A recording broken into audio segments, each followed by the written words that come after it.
Okay, we're live. Welcome to Dive into World Building. Here we go. And I'm really excited about this week because this week we have a super guest. Nisi Shawl is here to talk about her new book called Everfair. And Nisi, when did this book come out? September 6th. September 6th. Okay, a good day. So it's just out, basically. It's been out for about a month. This is a really cool book. It's getting a lot of attention, and I can totally see why. I've been reading up about it, and I've been sampling it, and there's all kinds of cool stuff to talk about. I hardly know where to start. But why don't you start by talking about the genesis of this concept? Because I don't think I've ever interviewed anyone who wrote a book based on something they had said aloud at a panel. Yeah, it was sort of a self-dare. I was at World Fantasy Convention in 2009, and I got put on a steampunk panel, which I thought, well, that's what they had left. And then I wondered to myself why I didn't like steampunk, because I like gears and ratchets and springs, and I like Victorian literature. So it should be a natural, but no, I hated it. And I hated it, I realized, because it was the kind of thing where all empire is glorious and all colonialism is the way that things ought to be. And I just could not get behind that. It just disturbed me in its politics. So then, of course, I had to decide not just that I hated that, but that I wanted to make it better. And that is when, in front of, 200 or so people, I said that I would write a steampunk novel set in the Belgian Congo. And Michael Swanwick, who was also on the panel, said, I don't think I'll be reading that. And he kind of shuddered and rolled his eyes. And I said, I will make you beg to read that. You go. Okay. So has he yet? As of your Locus interview, he hadn't yet. No. He has read it, but he did not beg to do so. Well, I'm glad he read it. So this is, I mean, what a fantastic concept. And the minute I started exploring this, I was like, I'm going to have so much fun talking to you about this. So this is a world that has so many layers. I mean, it's got kind of the steampunk layer. It's got the sort of alt history layer, and it has this linguistic layer that I see coming out in the way that you handle the language of the prose and the points of view. I mean, so this is an incredibly rich book, and there's so much going on. Was it easy to dive into? No, but that's kind of why I did it, because it wasn't easy. It was not easy. It was hard in so many ways. One of the ways that I didn't anticipate was that because millions of people died in our actual timeline, because of the actual history and the deaths, there was not a lot of material to draw upon in terms of what the indigenous experience was at that time. Yeah, I can see that.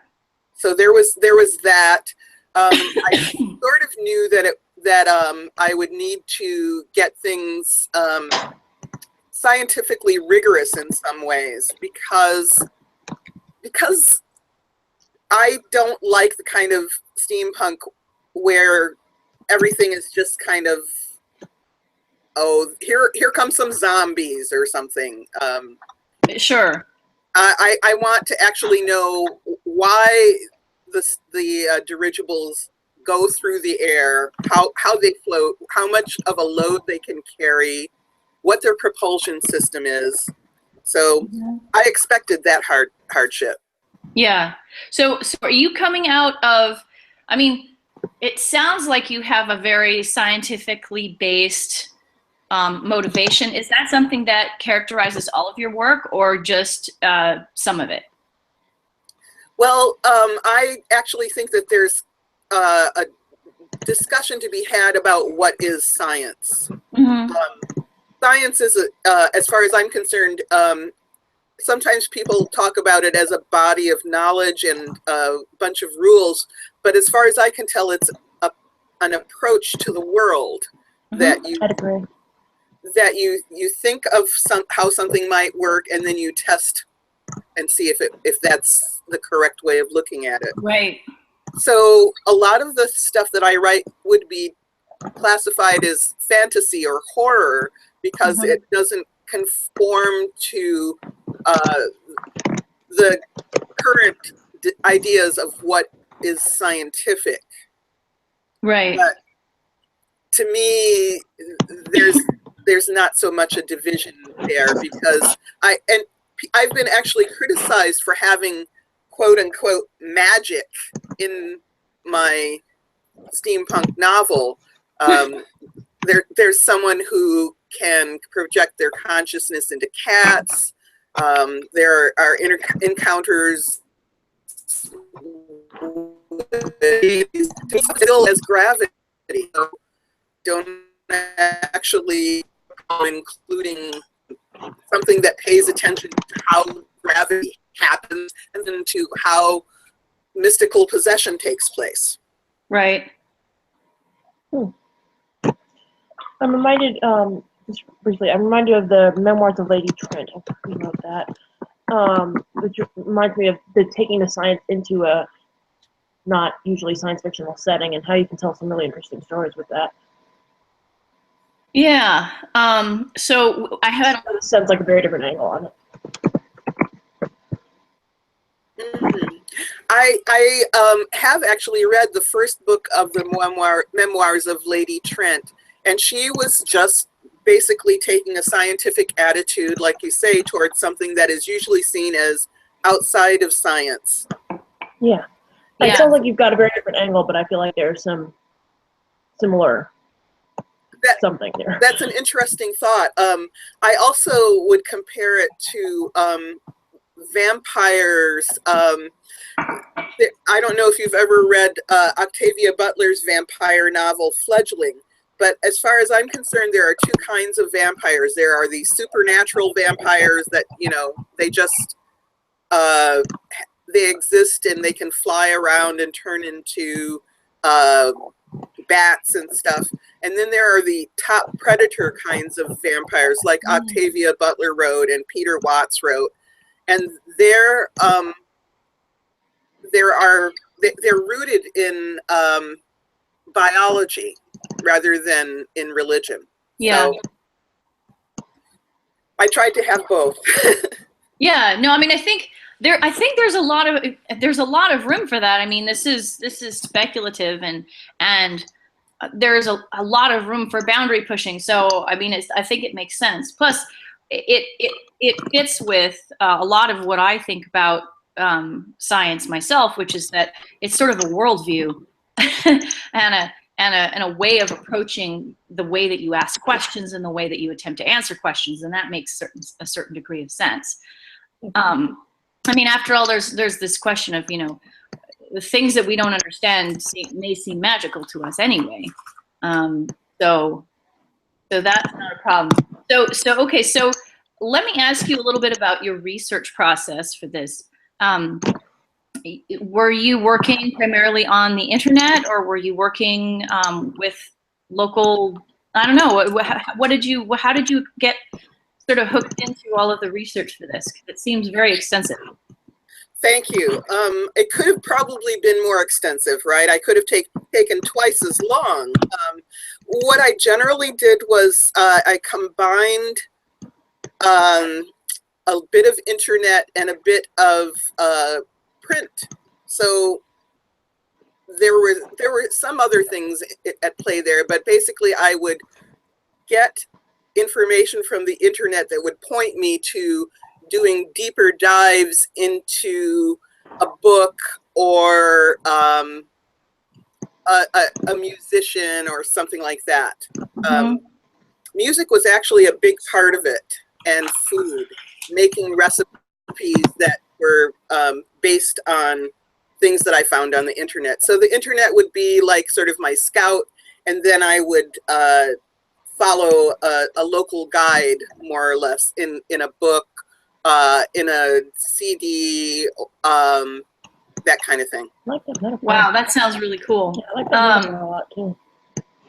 Yeah, I love the internet as a scout because, in fact, that it captures a lot of what I, think about with the internet too. Because honestly, internet by itself is a little unreliable at times. Oh God, yeah. Yeah.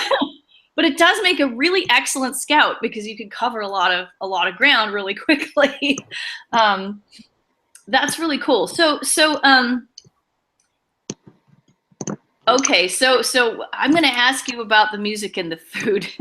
Okay. Tell us a little bit about the music aspect of it for a second.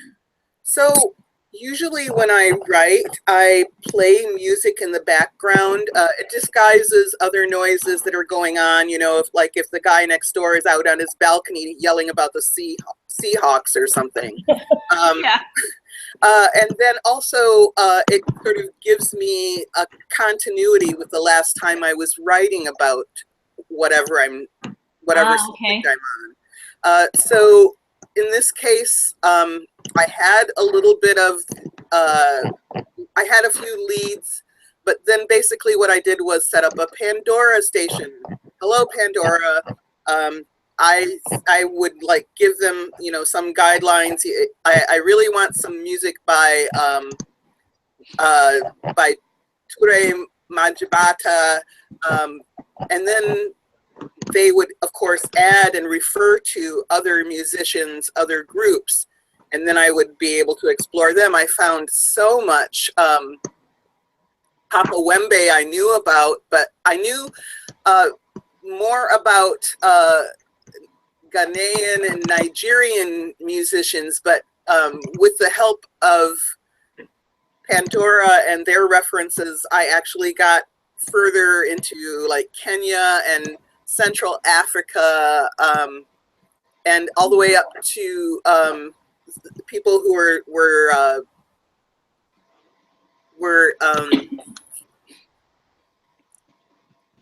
migrants throughout North Africa as well. So I had a lot of choices offered to me that I could look at. I found also that a lot of the music that I admired had been carried over to the New World. So there were Cuban musicians who had the same feeling as some of the Congolese musicians that I was listening to. Wow, that's cool. Yeah, all of the time, music everywhere. So does music play a role in the book specifically, or was it mostly part of your writing process? Well, it does play a large part, and when I do a reading, I usually have people sing the national anthem for Everfair that I wrote. Oh, that's great. Verses. Yeah. So music is a unifying force in Everfair. There's the national anthem, there's the protesters version of that. There's music when a couple of the characters get together and one of them reveals to the other that you have to dance, you have to be happy, you have to model happiness so that the people that you are in charge of will understand what happiness is and be able to express it freely themselves. They will feel that it's a legitimate form of expression. The person who became a cat, people who become other animals, they do this under the influence of music. Oh, okay. It's powerful. That's interesting. What's that? Excuse me. What is that sound? It's a scraping sound. Oh, it might be my fault. Did it stop? Yes. Yeah. Sorry, I must have been touching something I shouldn't. My microphone's a little weird right now. Okay. Sorry about that. Okay, so I think I need to contextualize just slightly. It's probably obvious from what you were saying about national anthem, but Everfair is a location. Everfair is the name of the utopia that some African American missionaries and European socialists combined to create. They buy land from King Leopold, who asserted that he actually owned, thousands of acres of the Congo. They buy it from him and they set up a refuge. And there were people already living there, of course. Mm-hmm. So there are some tensions from the get-go. Yeah. I can see why you would have wanted to have this indigenous perspective as you were working into this, and that must have been simultaneously interesting and challenging, and fascinating. Yeah.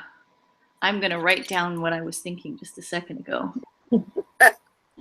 Thank you. Yeah, for some reason the signal sort of dropped out there. So I'm sorry. I heard what you were saying as far as it must have been simultaneously, and then nothing.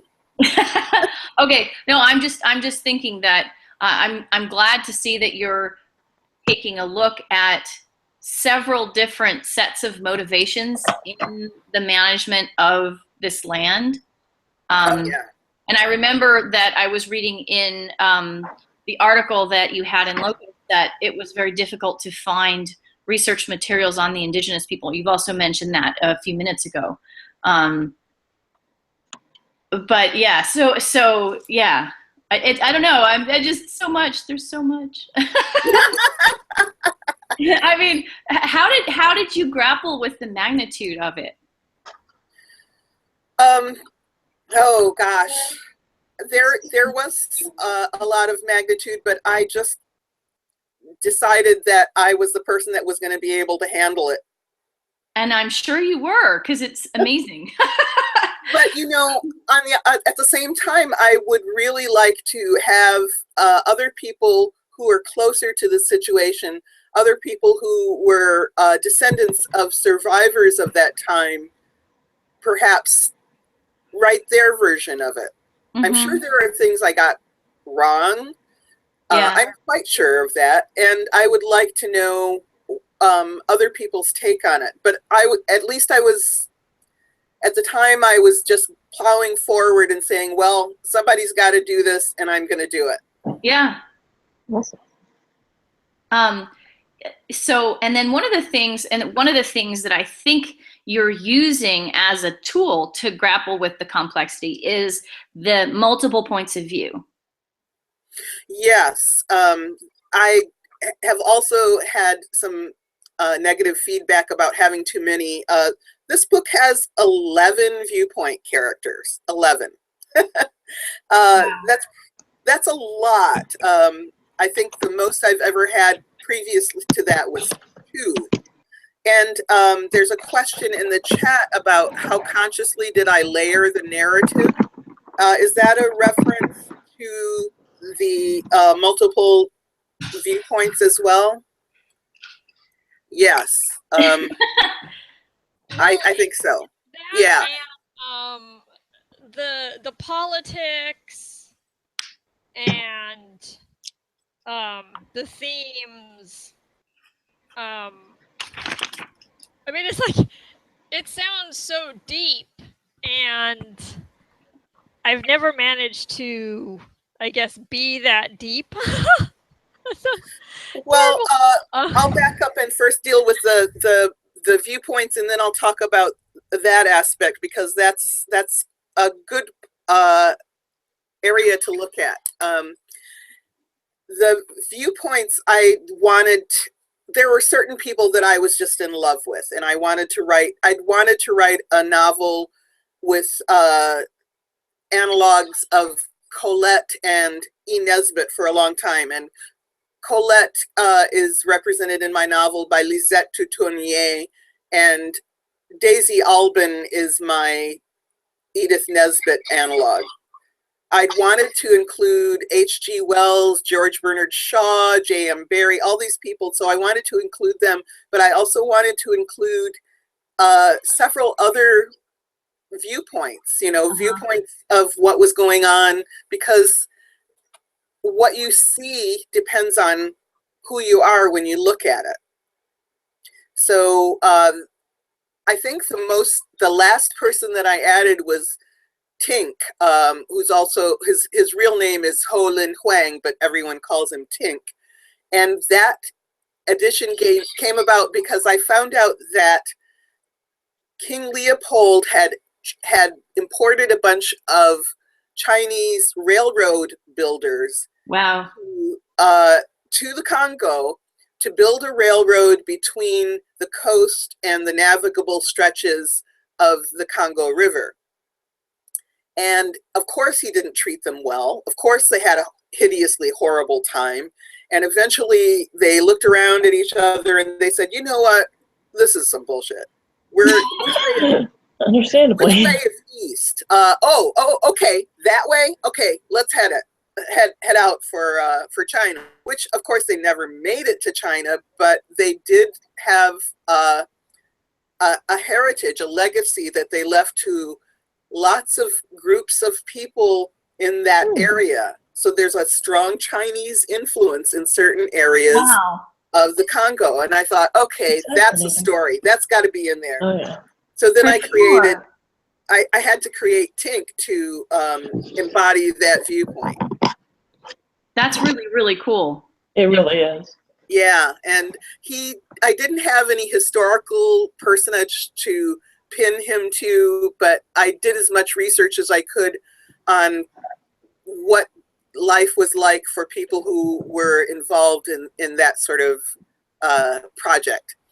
So that's about all I can say about the multiple viewpoints, except that my method of tracking them was to use a legal pad and a pen. I didn't even come up with a spreadsheet. And so I just tried to make sure that I would have, that everybody had their turn on the page and that they were part of the events that were important to the story I was actually trying to tell. Yeah. Their story was not the main story. The story was that of Everfair, of the country. Right. So it's yeah, because when you have lots and lots of points of view,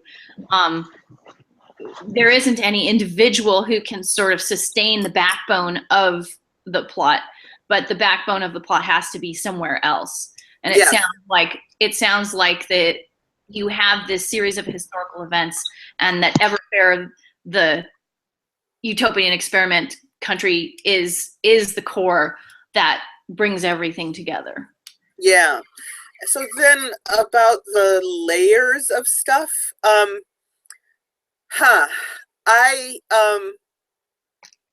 would say when I was growing up, when I was a teenager, when I was a hippie, everyone would have considered me the least political person around. And yet politics is important. And as I have one of my characters say, Lisette says, well, if you don't talk about politics, you don't talk about anything. Because everything can be seen through that lens. It's rather like science. It's not a bunch of laws or rules. It's a way of looking at the world around you.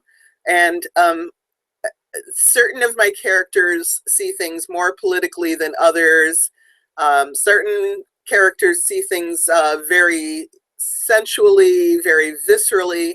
Certain of them see things in lights of the social surroundings, their emotional layers. So by switching the viewpoints, I was able, I think, to switch the lenses that the story was conveyed through. So that's, I think, where the layering comes in, I hope. Yeah, well, in some sense, what you end up having when you have multiple points of view, and those points of view are quite distinct from one another, is that you get this sort of effect of triangulation, you know, because each character is going to have a particular constrained viewpoint, but by including many different points of view, what you do is you kind of free the reader up from any single consciousness, and you give them a bigger picture of these multiple different angles. And I think in a story like this, it's such a valuable thing to be doing. I sure hope so. That was definitely what I wanted to do. They see what's happening in different ways, and sometimes there are gaps between different chapters and different points of view of a year and a half, but sometimes there are gaps of only a few minutes. Right. You can see that what they're experiencing is really tinged by where they're at when they experience it. Yeah.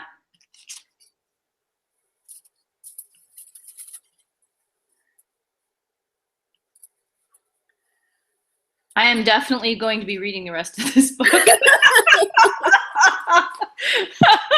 Well, you know, I think I am too. this is just I mean, the way that you're approaching this is very close to the way that I like to approach my things, and my things are much less historically based, but in a way I really am dying to see how it plays out in this rich alt history context, right? Let me ask you about the language that you use, and how you, so like, for example, what kinds of inspirations did you have for each of the character voices? Oh, thank you for noticing that. Thank you. Thank you. You're welcome. No, seriously, my editor was when I told her what I was doing, Liz Gorinsky, my editor at Tor, she's like, what? I've never heard of anyone doing that before. What I tried to do was imitate what their literary voice would have sounded like, which was pretty easy for some of the people. Colette, you know, I've read a ton of Colette, and I think I can imitate her voice pretty easily. It was a little harder with King Wenda, and what I wound up going for was a voice that was filtered through European anthropologists' ideas.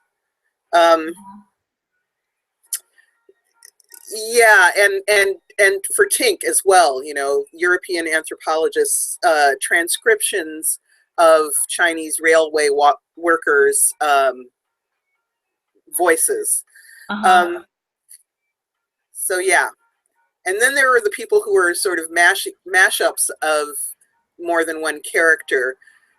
There was Rima Bailey, who is sort of a combination of Zora Neale Hurston, who wrote plenty of stuff, and Josephine Baker, who was not so vocal. I mean, she had interviews, but I wound up actually not with Zora Neale Hurston's voice or Josephine Baker's, but the voice of someone whom Zora Neale Hurston would have transcribed, because she also was an anthropologist. Okay. Yeah.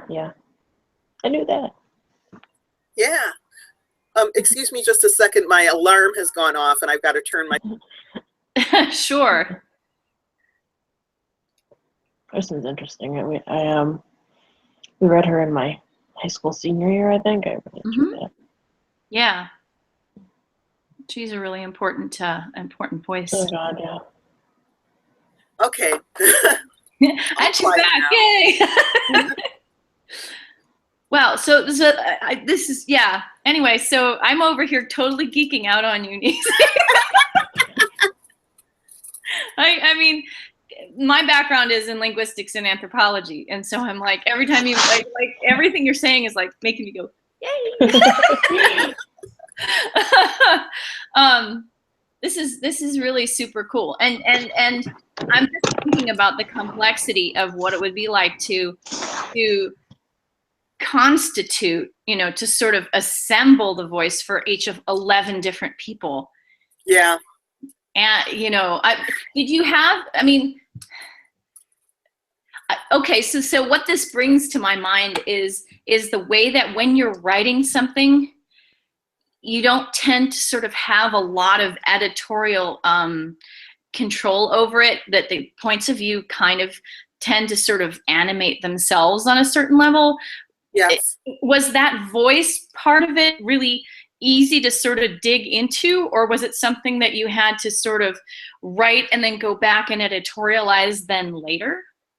Oh, it was from the get-go, pretty much. I did have help from my critique group. We call ourselves STEW, which is an acronym for whatever you want.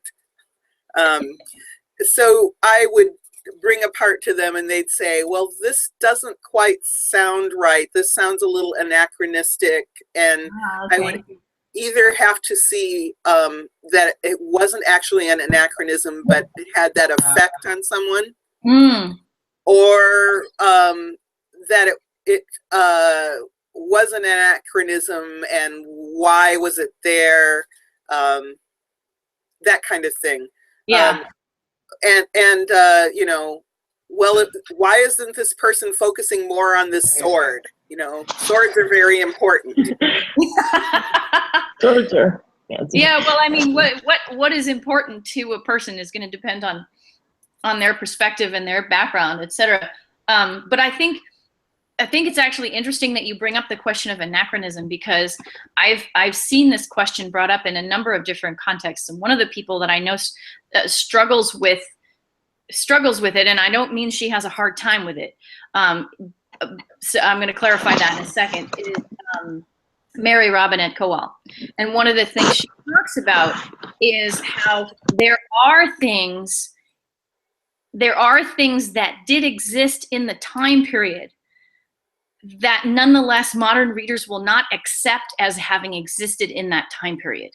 Correct. And so even though they're not anachronistic, they actually give people the impression of being anachronistic. And that's what I mean by struggling, is because you want to be accurate to the time period, but at the same time you have to be managing reader expectations. Yes, yes, you do. And there are things that are anachronistic for a certain culture, but not for another culture. Oh, yes, that's such a good point.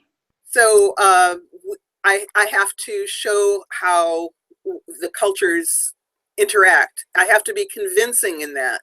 Otherwise, people will think, well, you know, they didn't actually have any kind of parachutes there, you know? Right. But someone found out about parachutes and decided, well, we can use this bark cloth. Just put some rubber on the underside of it. Yeah, that'll work. Yeah. So there's, I don't know, there should be a term instead of anachronism, something about against place as opposed to against. Oh, yes. Yeah. What I have come to believe, and I've got the archaeological information to back it up, is that there was a lot of cross-cultural pollination going on. Mm-hmm. In historic times, in prehistoric times, and if you can show that it happened, then people will believe you. Yeah. Mm-hmm. Yeah. I think that form of grounding is actually really important. That a lot of times you can, you know, if you just put a thing in there, people are not necessarily going to accept it. But if you can actually sort of build a context surrounding it so that you can kind of see how people have fitted in, then that makes it that makes people go, oh yeah, okay, I get it. Yeah, I actually had that issue on a couple of instances, and again, because my editor was more or less my first reader, I'm not sure how much further these went, but they were both in terms of words. I have Daisy looking at a repeater, it's called, and a repeater was not the antenna kind of repeater. It was in Victorian times and early Victorian times, it was a watch that chimed, a pocket watch that chimed. So trying to distinguish that from antennae, I got into some controversy about that with Liz. And then from the point of view of Rima Bailey, there's a point at which she talks about kissing someone's kitchen. And that is not a building part. Yeah. A kitchen is the back of your head, between your scalp and your neck. It's a very sensitive and very sexualized area of, and particularly of women's anatomy. So she said, well, do you want to explain this anymore? I'm thinking, well, I have her kissing her kitchen and then down her neck, so I don't see how I could ground it anymore. And also, for some people, that experience of reading a word like that, kitchen, without the added context is liberating. So I wanted to have that too. I thought, and I'm trying to remember the quote from the Locust article, because it was really, I thought it was really, really insightful, where you said, I think you said something like, it's okay if some people feel, this is going to be a paraphrase, it's okay if some people feel ungrounded because that allows other people to feel more deeply grounded. Yeah, that was kind of what I wanted to do with that. Yeah. There's a remark, a question in the chat from Reggie. How much fidelity to history did you feel you had to exhibit in the story telling in order to anchor the story? A lot, but there are things that I was true to that nobody else will probably notice.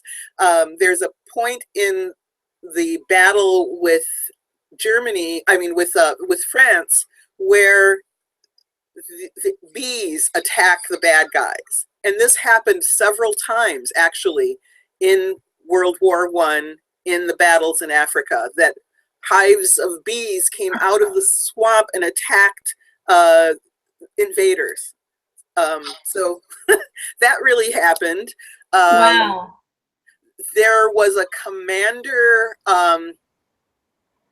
I believe he was on the British side, who was a transvestite.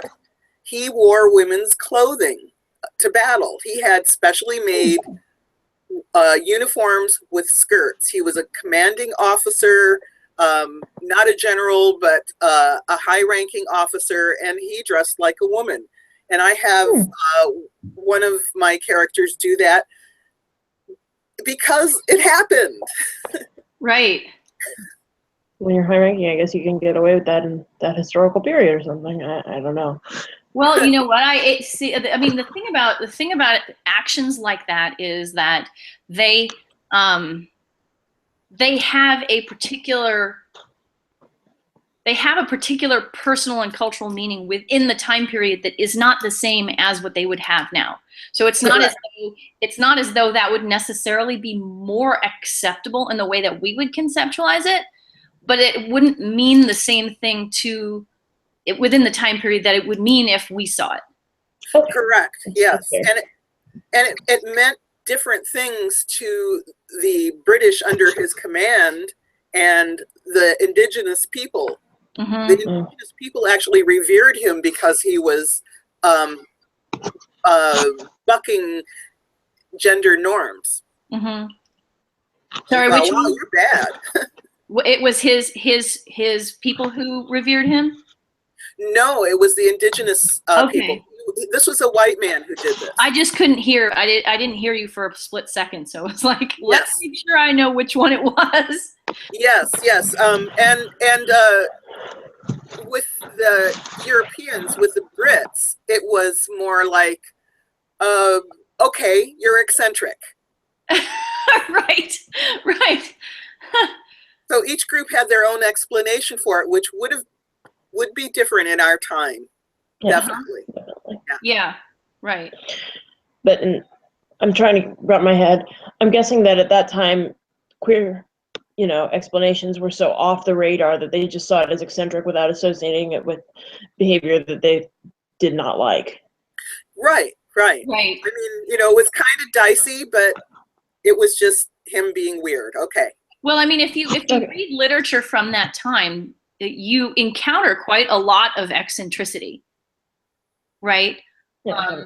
And eccentricity was a certain kind of label, but it wasn't very heavily categorized. I mean, like the surface effects of certain things were just considered eccentric, and people didn't go any deeper into it necessarily. I mean, yes, thanks. Gosh, there were quite a number of women who dressed as men in that period, and it was considered eccentric, but otherwise not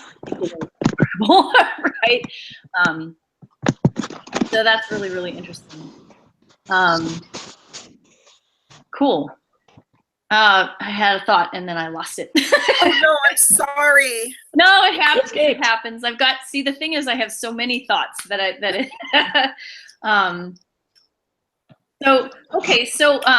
tell us a little bit. So in the Locus article, you said that people were asking you to do a sequel.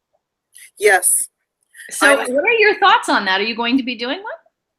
Yes, I thought about it for quite a time, ever since I finished the book. My first thoughts were, this is the only book that I've written, because I've written 3 other novels that aren't published. This is the only one for which I had no clue as to what I would do for a sequel. 30 years. Everfair covers 30 years. So it's not like I can, go another 30 years into the future. It just didn't feel right for me for this, these circumstances, this place. And then I thought, well, maybe I could just, look at another part of the globe. I think that what I'm doing now is I'm writing 2 short stories that are set relatively soon after the novel Everfair ends. One of them is called The Colors of Money, and that has sold to an anthology called Sun Vault. The other one I'm about 1,500 words into at this point, about 2,000 words in, and that one is called Sun River. And I think that what I'm interested in exploring is the dynamic with the struggle between sustainable and non-sustainable energy sources, which sounds pretty dry, but it was not cut and dried at the time. The first story deals with petroleum versus palm oil as a source of fractionated oils, right, and diesel. And the second one is about, did you guys know that there was a huge solar collector in the Egyptian desert between, let's see, 1913 and 1916? Wow. And then it was scrapped because the British were in charge there, and they needed the metal for their planes and tanks and whatever. But solar energy in the Arabian Peninsula and in Egypt and North Africa, as opposed to, again, petroleum reserves. So that's what I'm talking about. And I want to look at it in terms of the worldwide struggle against imperialism and brother-sister pairs. We'll see if it turns into a novel. It might. Yeah, well, it sounds like you're going about it with some, I mean, the thing about short stories that's really fun is that they don't require the years-long commitment of putting together a really complicated novel, and yet they allow you to get some particular depth into issues that might then be able to enter into a larger framework. So I think it sounds to me like there's a lot there, and you could probably make a novel out of it. I hope so. Yeah. Yeah, I did think about, one place or another, but then I realized that with an example like Everfair, that peoples across the globe would want to avail themselves of the philosophy and the social structures and all of that stuff that made Everfair a success, and get rid of their oppressors. Okay. So like the American Revolution inspiring France, kind of like that, how it spreads. Yes. Yeah. Yeah, that's a good example of a parallel. Yeah, and I totally agree that that would happen. Because the globe is a very interconnected place. Yes. Yes, which is part of the whole point. Yay! All right. Yeah, so okay, so this is great, and Sarah's offering you some research on energy stuff. Thank you. Thank you. Okay, so let's see. How about I ask if there are any general questions? Fordlandia. Yeah, Just tell us like- about Fordlandia for a second, Nisi, if you would. Oh, okay. Well, Fordlandia offered me a way of conceptualizing how I could have happy things happen in the Congo. Fordlandia was Henry Ford's capitalist colony in South America. He had a bunch of land that he was growing rubber trees on, and he had people living there that were supposed to harvest it and manufacture rubber from it and send it to him. Mm-hmm. So that was why I was like, well, there could be a utopian colony as opposed to a capitalist colony. And Okay. that was my inspiration. But there are documents. There's a film about Fordlandia, and that might sort of like spark something in you. Yeah. Isn't there a book as well? Probably. Have to... I know there's a Wikipedia article, but I didn't get that far into it. There's a Wikipedia article for almost everything. But I mean, so much the better, right? It helps us to explore, as we were talking about earlier. Sorry, so there's one thing that I've been meaning to ask that I hadn't gotten around to asking you, and that question was, so were you, in the terms of the literature that you were exploring as part of your research for the language that's used, was it all specific? Like, was it all, I'm going to use and this person for this person? Was it all specific to each character, or did you do a general, any kind of general literature from the era stuff in order to inform the way that you were writing the prose? Most of it was specific, but because I do read a lot of Victorian literature, and because I'm deeply attracted to folklore, mythology, and legends of the African continent, there was some general stuff in the background as well. One thing I found in reading both US and British English of that period is that they used a lot more contractions than people imagine today, and their sentences were not always full of dependent clauses. Sometimes they were rather direct and all that sort of thing. Yeah. And in fact, they had some actually quite complicated contractions that they would use. Yes, if I recall correctly. So,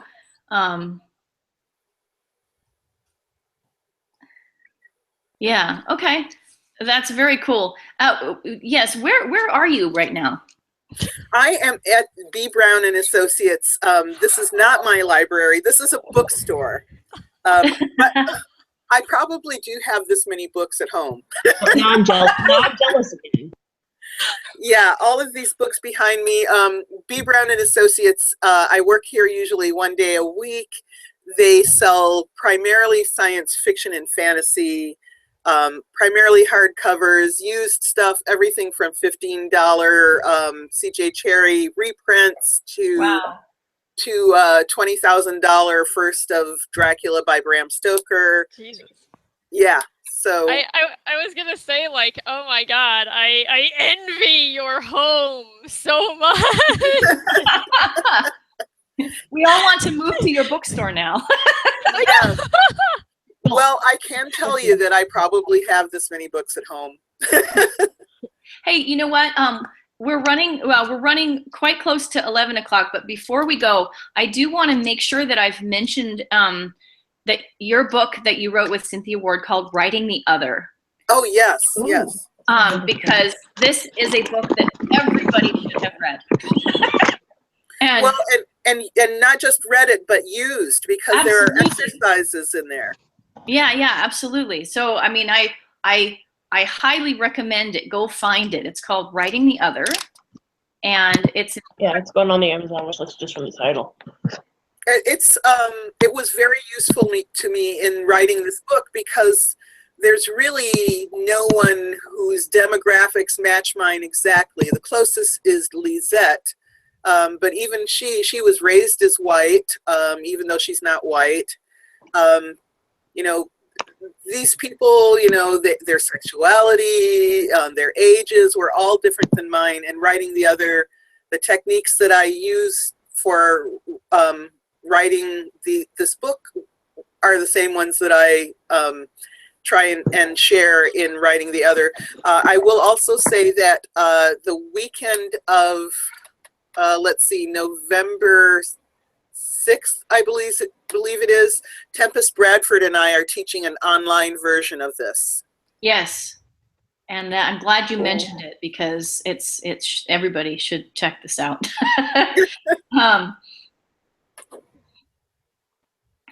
I tend to take the book with me to conventions and wave it around at people. Oh, that's awesome.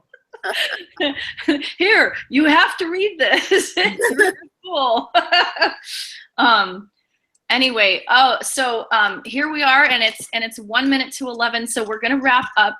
Nisi, thank you so much for being here. This is a fascinating book, and I hope everybody goes out and looks for it and reads it, and just it's gonna just open so many, I don't know, brains, I guess. I feel like it's opening mine, and I've only barely started it. So so it's amazing, and thank you so much for coming to talk with us about it.